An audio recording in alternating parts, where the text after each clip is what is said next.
Enix presents Let's Talk.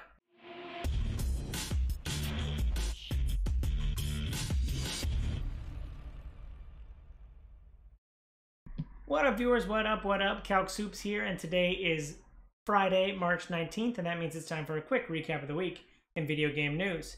The biggest thing that happened this week was actually kind of a surprise to me. We had the Square Enix Presents this week.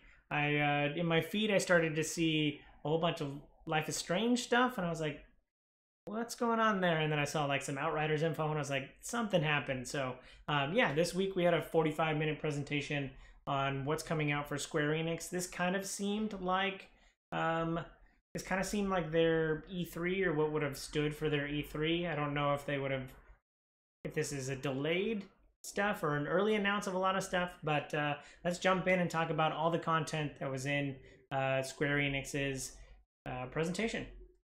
They started off with Outriders, more and more stuff around Outriders. It was just kind of more of the lore of what's going on, nothing too groundbreaking. It wasn't until later in the week that I saw articles talking about Outriders coming day and date on Game Pass, which was big news for me, given that I have Game Pass, but also considering when I was going to play it on PlayStation or anything like that. And also, I also did all the homework for figuring out that it is cross-play, which I was pretty excited about. The one thing that made me hesitant is like no cross-saving or anything like that. So if I make a character on Xbox, it's got to stay on Xbox. And if they have DLC eventually down the line, am I going to want to buy DLC on top of Game Pass? So it might just be easier if I get enough people involved to play it on PlayStation. So, but I'm definitely going to play it. So I'm looking forward to seeing more about what's coming up with Outriders. They also talked about the Avengers DLC. I know that's been hit or miss, and we've talked about Avengers for a lot the last couple weeks.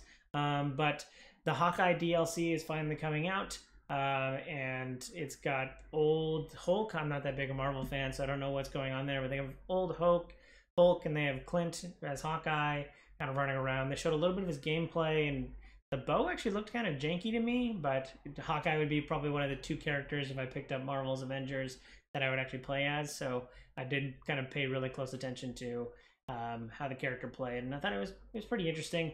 They also eventually teased that it looks like Black Panther is going to be their next character, but they said that you shouldn't expect that anytime soon. I think they were just kind of teasing that, or maybe I'm getting that mixed up with the fact that we still don't have Spider-Man in the game, which was a promised early DLC character. So yeah, I still think Avengers is pretty hit or miss, but the latest DLC looks kind of interesting, and the new character looks interesting as well. But what I was really here for was the Life is Strange news. So before we get into the new Life is Strange title, they did talk about remasters of both Life is Strange 1 and Before the Storm. I was really excited about this. I haven't played Before the Storm, so playing that as a remaster could be really interesting.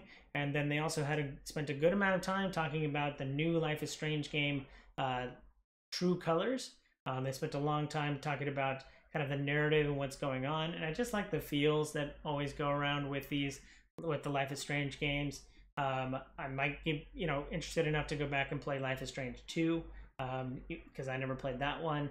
But I think Life is Strange and Life is Strange Before the Storm as the remasters was a pre-order incentive for like a ultimate edition of the Life is Strange True Colors, which is dropping on September 10th.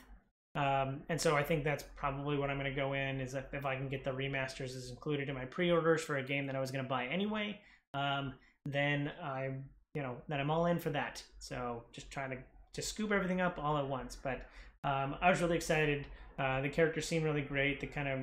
The humble town, the small town, but big mysteries, kind of harkens back to more of the Life is Strange 1 kind of vibes that I liked. So I love that this one seemed more like mountainous, so maybe they're like Colorado or something, as opposed to I think the Northwest where the last or Life is Strange 1 took place. Yeah, as you can tell, I'm a big Life is Strange fan, so I'm excited to get more Life is Strange content coming this year, which I was actually really surprised about. So yeah, I took my time and got really amped for it. So I know what I'll be playing in September if you want to check that out. Last, they had a little bit of a stinger at the end of their presentation. They had Project Atheia, which I think we saw last year in, I think it was the PlayStation showcase back in June for the PS5 showcase. It was just called Project Atheia. That was its code name, so we all knew it was like a stand-in title. And we got the title for it. It's called Forsaken, and it's like an action RPG with the protagonist kind of running around in like this dead world, just trying to survive. So seemed kind of interesting, but I think I'm gonna need more details about what the game is and how it's gonna play before I get a little bit more invested. But that wasn't everything that was at Square Enix. I covered up most of it. I think there was another, what was the other? There was like a Balin Wonderland that I kind of tuned out. I didn't quite see what that one is. That one was about. They also talked a lot about the Lara Croft 25th anniversary, which we'll talk about in just a second. And yeah, I think, you know, there was a lot of Lara Croft stuff, so they said just, you know, kind of wait and see what's going on with Lara Croft. So I was excited about that too. They even talked about kind of the next movie that's coming out, that there's going to be another movie. So all the Lara Croft news was very exciting. Speaking about Lara Croft, this might seem like a non sequitur, but Fortnite Chapter 2 Season 6 started this week. So on Tuesday, everybody who jumped into Fortnite got to play through the story of what's going on and the transition. This kind of sparked some memes about like who's voicing. I think this was kind of driven by Epic, but who's voicing the character for the machine guy. The fact that we have like, you know, it made a big deal. Like a lot of the articles made a big deal about we have a protagonist of Fortnite now and we can play the single player story. I was just like, I had no idea what was going on, and the idea that they're trying to shoehorn in some kind of narrative, but it's just Fortnite. So, but speaking of Fortnite and Lara Croft, they had their battle pass. They announced their battle pass, and it had like 3 really cool looking Lara Croft skins. And there's now like crafting in the game, so there's a whole bunch of details and a lot of skins that I thought looked really cool. Man, if I only played Fortnite, there would be a bunch of skins that I would want with like the Borderlands and Batman and Harley Quinn, all the DC stuff, the Lara Croft skins, Baby Yoda, you know, the Mandalorian. Like yeah, there would be a lot for me if I had any interest in playing Fortnite. But yeah, the new chapter came out, and there was still a lot of like content around that. So it was interesting to see, and that was a big thing that happened this week.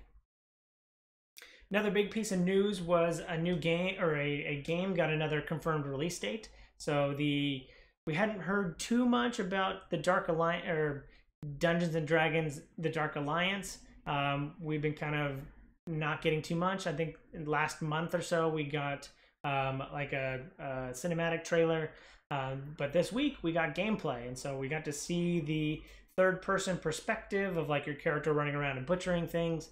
It felt a lot like kind of third-person Vermintide, or, you know, insert fantasy brawler kind of game here. Looked pretty cool. The characters looked interesting. They talked about how they have, you know, branching powers, and you can play the game however you want. And there's going to be like your basic levels, which are just going to be like, there's going to be some level of exploration. And then there's going to be like dungeons when you hit certain levels. Yeah, I think the game it kind of grabbed me. So hopefully I can get 2 to 3 friends together and we can run around and play a D&D game, which I'm excited for. I always think that there's always more you could do with the D&D kind of moniker on things. So yeah, I thought the game looked pretty interesting. Oh, and the confirmed release date was June 22nd. So if they're announcing it 3 months in advance, I would hope that that's pretty set in stone.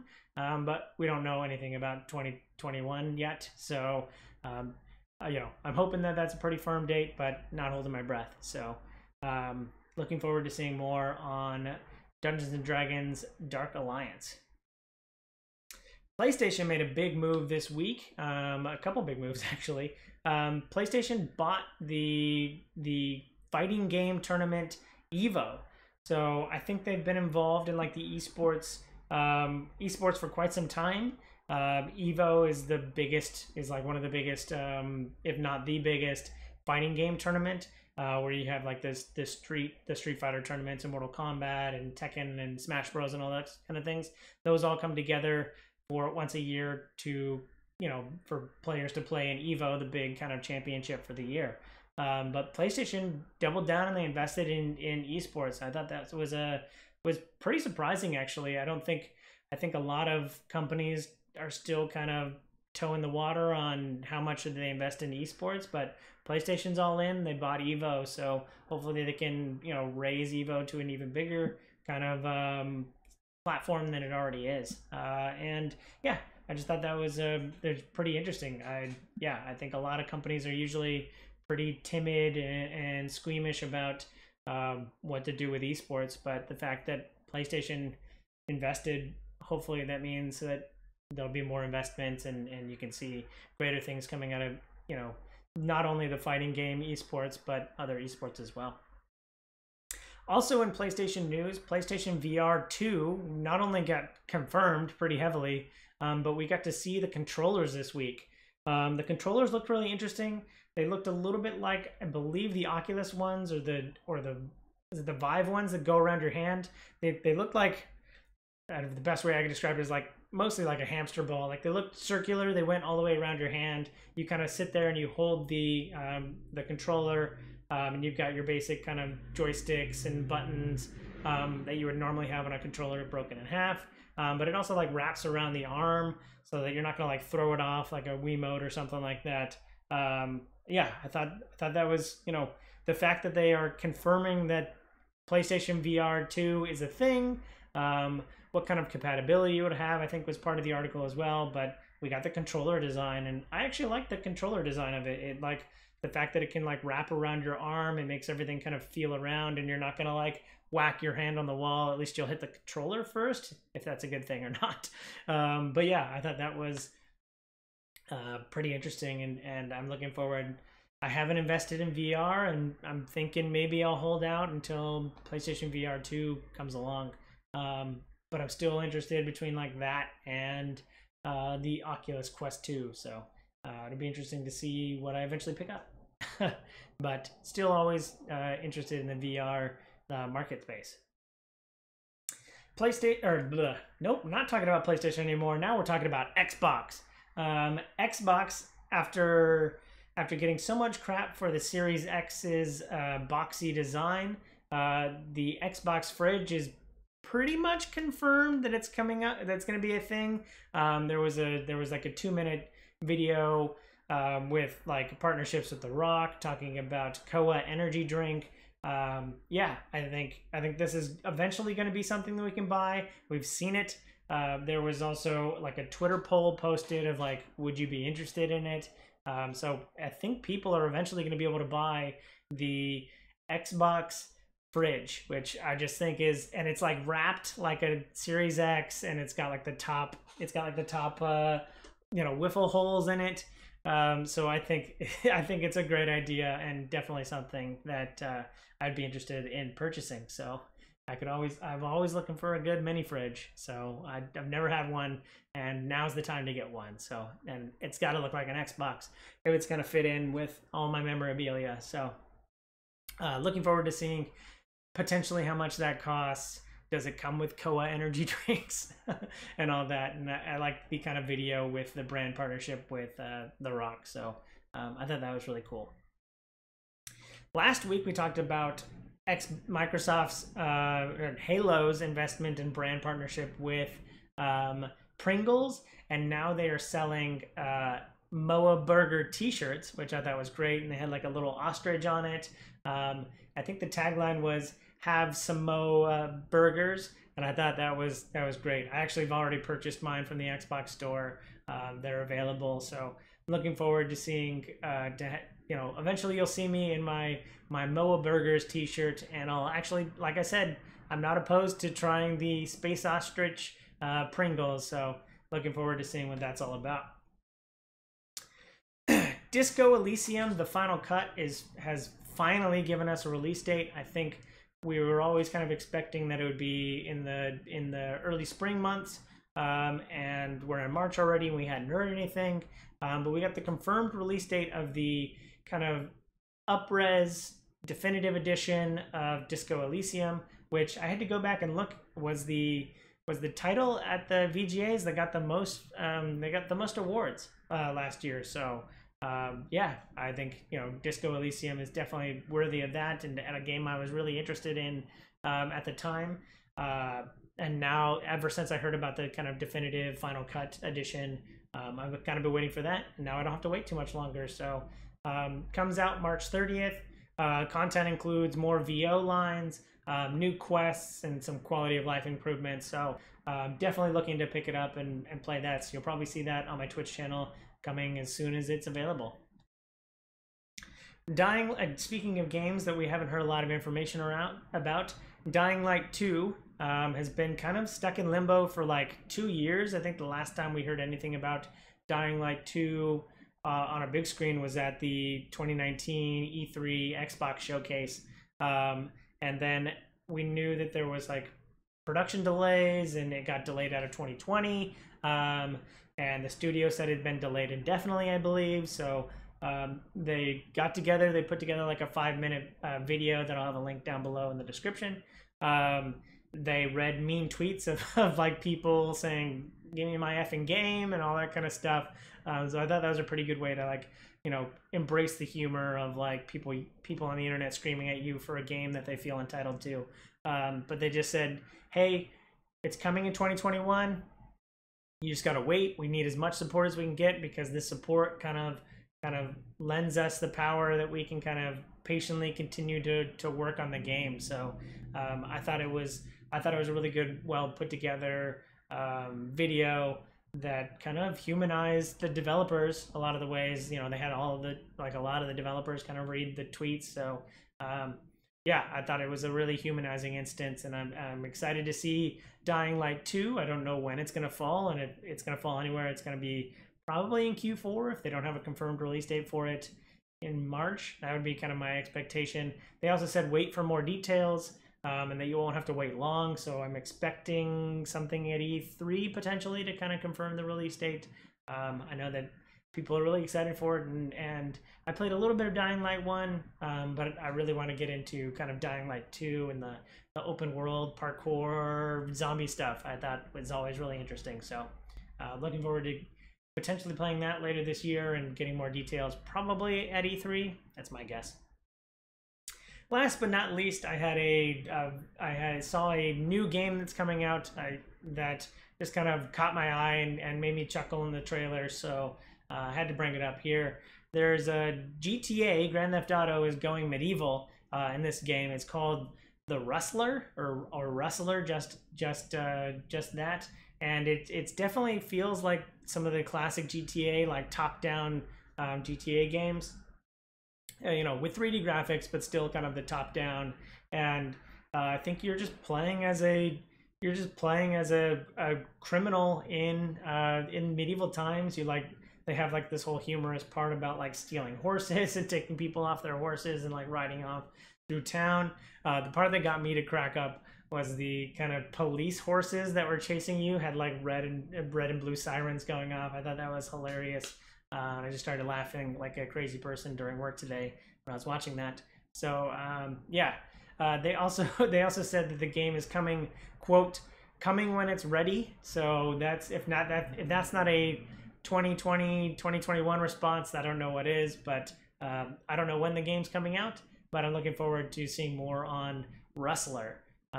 Yeah, I thought it was really funny. I'll have a link down to the trailer below.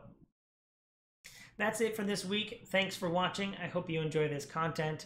If you do, follow, like, and subscribe to me on YouTube and Twitch so you can see more great content like this.